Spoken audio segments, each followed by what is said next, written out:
Irmãos e irmãs, poderíamos dar como título a essa conversa do Padre: a boca fala do que o coração está cheio. Vamos repetir?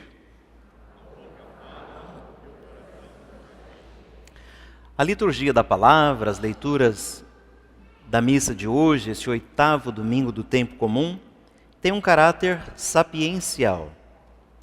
A sabedoria de Israel é apresentada na Bíblia, nas Sagradas Escrituras, para conduzir o leitor, o ouvinte, à sabedoria do coração, ou à sabedoria da vida. Por meio de pequenas parábolas, de comparações, o leitor, o ouvinte da Bíblia, é confrontado com a conduta da própria vida. Então faço aqui um alerta. Atenção!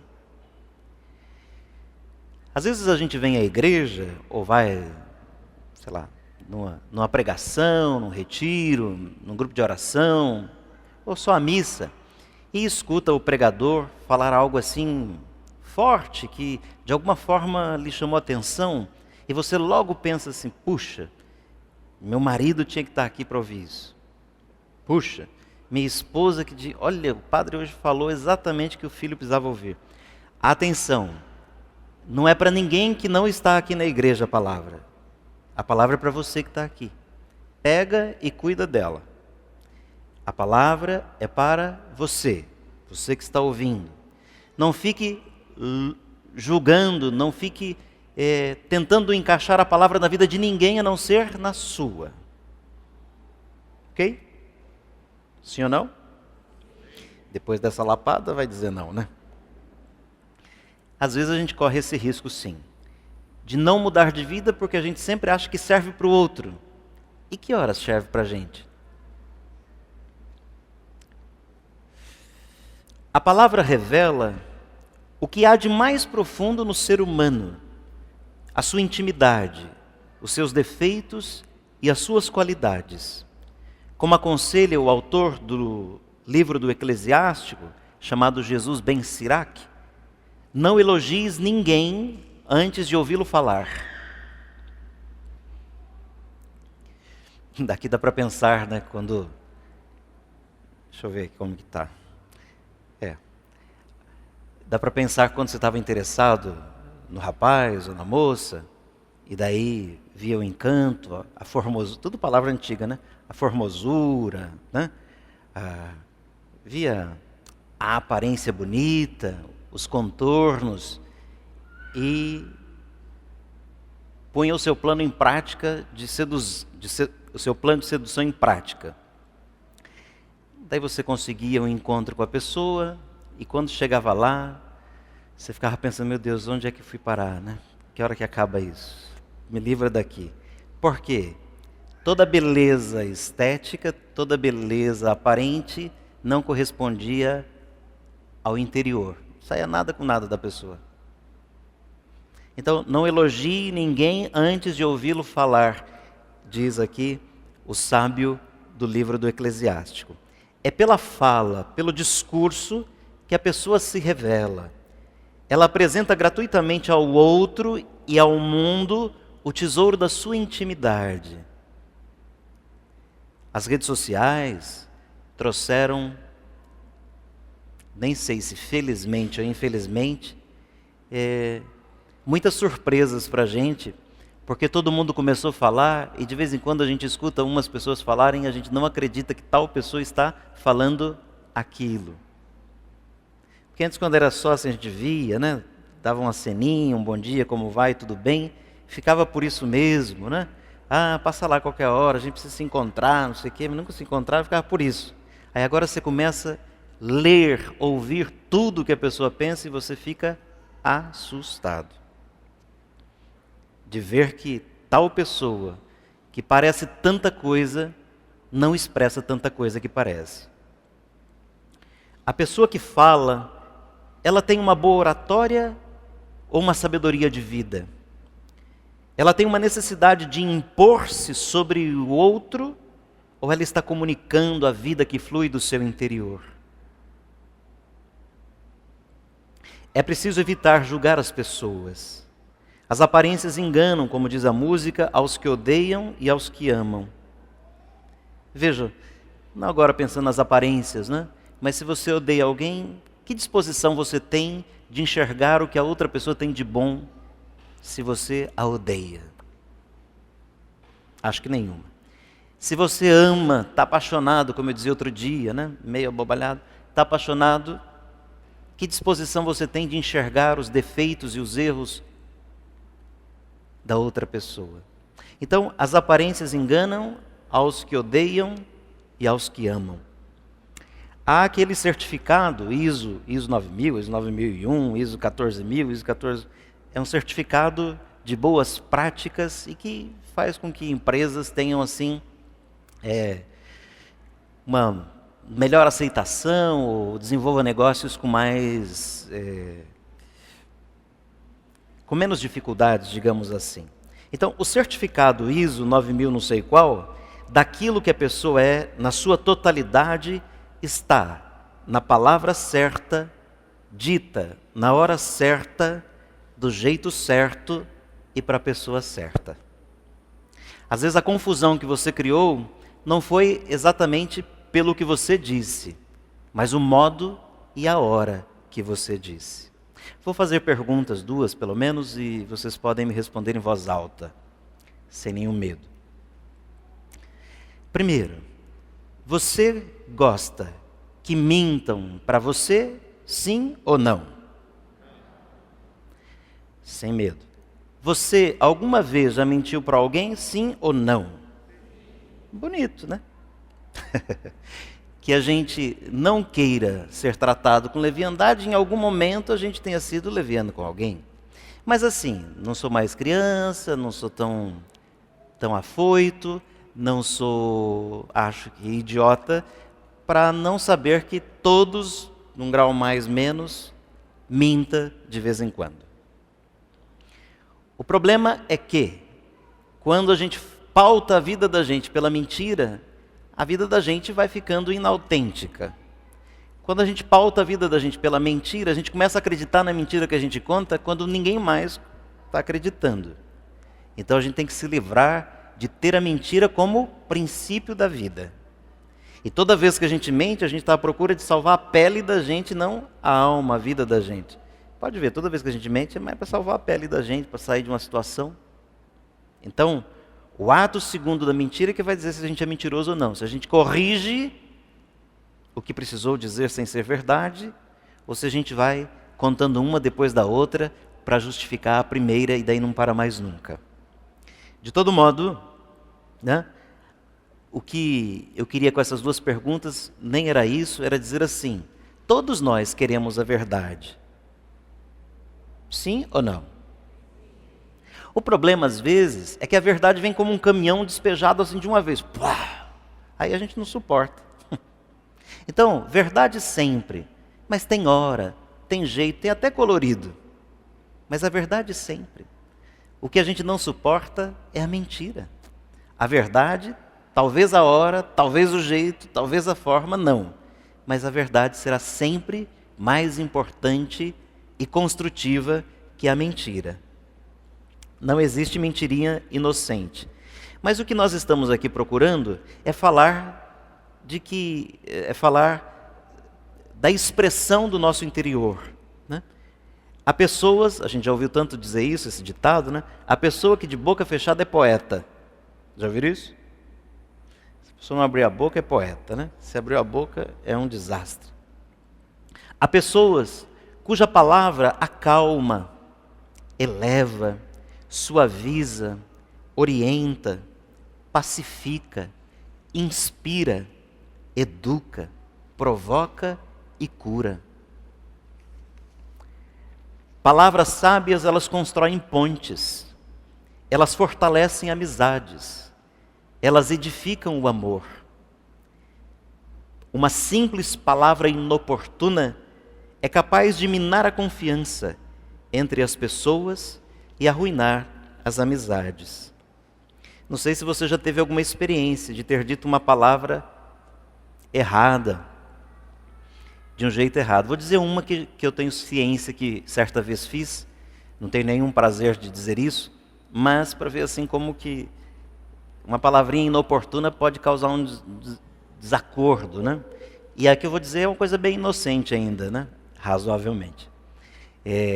Acompanhei um casal no velório do pai de alguém lá, tal. Estive mais presente. Aí depois, quando nos encontramos, eu perguntei, e aí, como terminou? Olha que pergunta idiota. Num velório, como é que termina? Mas na hora que saiu, assim, se pudesse engolir de volta, sabe? Né? Foi por muito pouco tempo que escapuliu. Então veja quantas outras vezes a gente criou uma confusão. Nem estou falando em grupo de WhatsApp quando você manda mensagem no grupo errado, que aí é uma bomba, né? Estou falando de palavras mesmo. Você quer dizer uma coisinha, tal? Até perguntei lá para para Daniele, mas não vou contar a história inteira, né? Uma coisa engraçada que aconteceu, estava todo mundo rezando em voz alta, tal, pedindo graças, né, bênçãos a Deus, tal. E uma pessoa vai lá e pediu também, com toda a unção, com todo o poder, mas pediu, Senhor, dá-me insensatez. Óbvio que a gente não vai pedir para Deus ser insensato, né? Mas foi uma palavra pura, mas uma palavra errada. Né? E alguém já foi logo, Senhor, mas dá só para ele, né? Assim, que pelo menos já salva o resto. Bom, a gente pode errar uma palavra, e não é bem disso que eu estou falando. É quando a gente se trai porque tinha se alimentado com aquilo e ela escapa. E ela só escapa porque ela foi alimentada. Tudo aquilo que a gente pensa, hora ou outra, vai escapulir. É só questão de tempo. Então, fiquemos atentos, mas já eu falo disso, né? Fiquemos atentos com aquilo que a gente tem cuidado dentro, porque é isso que vai ser posto para fora. Aqueles que agem pela aparência podem fingir, podem enganar, podem disfarçar, podem representar, podem encenar como num teatro, mas as palavras de sabedoria só podem brotar dos corações sinceros. De que adianta uma empresa desenvolve um produto, investe rios de dinheiro, marketing, propaganda, compra os espaços para vender nos supermercados, nas redes e tal, e daí todo mundo começa a falar, porque está propaganda de todo lado. E era de um produto que você já usava, né, de outra marca e tal, e agora surgiu esse novo produto. Aí você comprou uma vez, acho que eu não dei sorte, compra uma segunda vez. Se ele não for bom, você não compra mais ainda que tenha propaganda forte. Ou vocês compram? Você já conhece o outro, já estava com o outro era bom, cumpria o papel. Então, não vai ser uma autopropaganda que vai fazer da gente melhor. Pelo contrário, quanto eu mais me expor e as pessoas me ouvirem, mais chance eu tenho de ser visto como não tanto quanto gostaria que fosse, porque eu só vou conseguir mostrar o que eu sou. Outra coisa, bom será se a gente nunca ficar muito íntimo de alguém famoso. Porque quando a pessoa é famosa, está de longe, você imagina, né? Você pensa como não é o dia a dia, não sei o que e tal. Agora, se for lá conviver, pode ser uma tragédia. Não precisa nem ir longe. Você vem aqui, de repente, né, tem alguma simpatia por mim, gosta de mim, tente não ir conviver comigo. Uma semana pode ser que estrague tudo que você tem de imagem boa a meu respeito. Então, vamos descobrir qual é o ponto para que as coisas funcionem. E o que eu estou dizendo com isso? Eu estou dizendo que nós somos o que somos, e por mais que a gente não queira, a gente sempre revela o que é. Na conversa, na palavra, nos encontros, enfim. Mais um ponto, vamos avançar para terminar. Irmãos e irmãs, no evangelho que ouvimos hoje, segundo São Lucas, que é o final do sermão da planície, comparável ao sermão da montanha lá em Mateus, já é o terceiro domingo que a gente está neste sermão da planície, Jesus ensina que a qualidade do coração determina a qualidade das palavras e das ações. O bem que se guarda no coração transborda nas atitudes.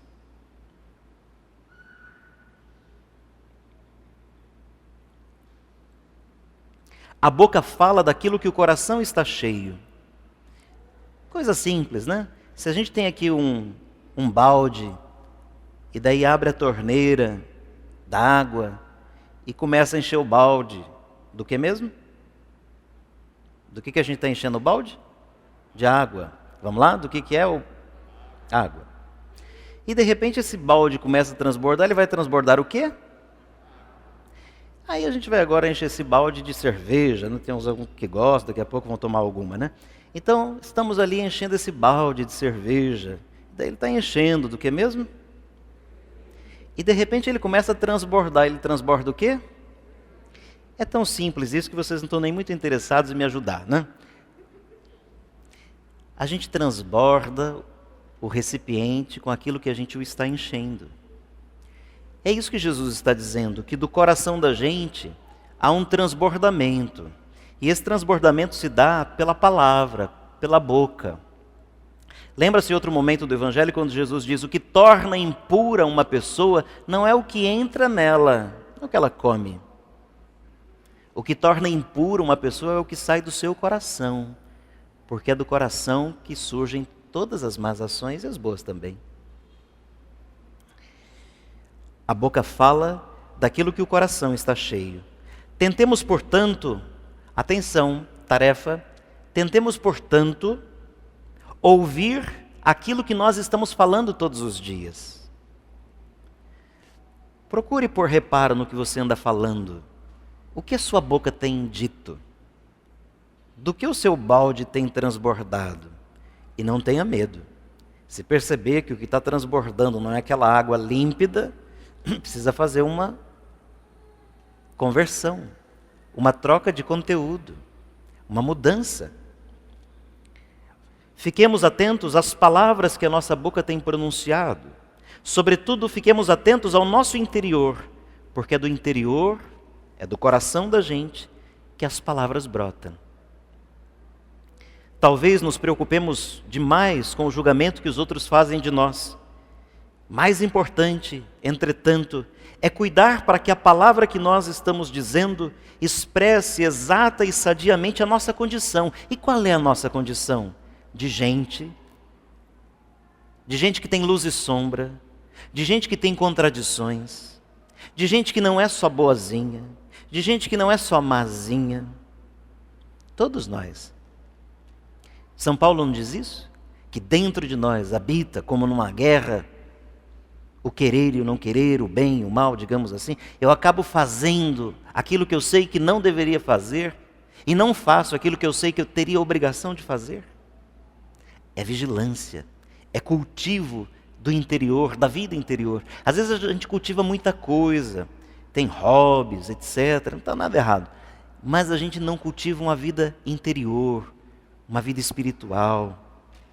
Às vezes a gente está ressequido por dentro. Quando abre a boca, é que fica claro, pelas palavras que dizemos, que o nosso interior não vai bem. Vejam, além de gente frágil, somos também gente tantas vezes justa, honesta, íntegra, temente, pacífica, amorosa, fiel, sincera. Tudo isso nos habita. O problema é que quando a gente julga o outro, a gente só olha o que o outro tem de ruim. E quando a gente olha a gente, quase sempre a gente olha só o que a gente tem de bom. Nas redes sociais hoje, as pessoas... Deixa eu fazer aqui antes uma pergunta. Quem costuma usar celular, levante a mão. Ajuda aí, gente, vai. Quem tem celular, levanta a mão. Mais alto para eu ver. Isso. Mais assim para descansar. Isso. Quem tem perfil no Facebook, levanta a mão. WhatsApp. Quem usa o WhatsApp? Isso. Instagram. TikTok. Só jovenzinho. Velho não usa TikTok, nem eu. Não sei nem o que é. Snapchat. Olha só, vai vendo pelas idades que nós estamos numa geração Facebook, passado da hora. Bom, então nas redes sociais, o que acontece? Costumamos escrever coisas, publicar fotos, desejando que nos notem, que nos vejam, que nos curtam, que compartilhem conosco ou da visão, ou daquela palavra, ou daquela imagem. Agora, na vida, irmãos e irmãs, nós não estamos vivendo para receber curtida. Aquilo que a gente faz não é só para agradar os outros. É para expressar o que nós somos, a nossa existência, a nossa vida.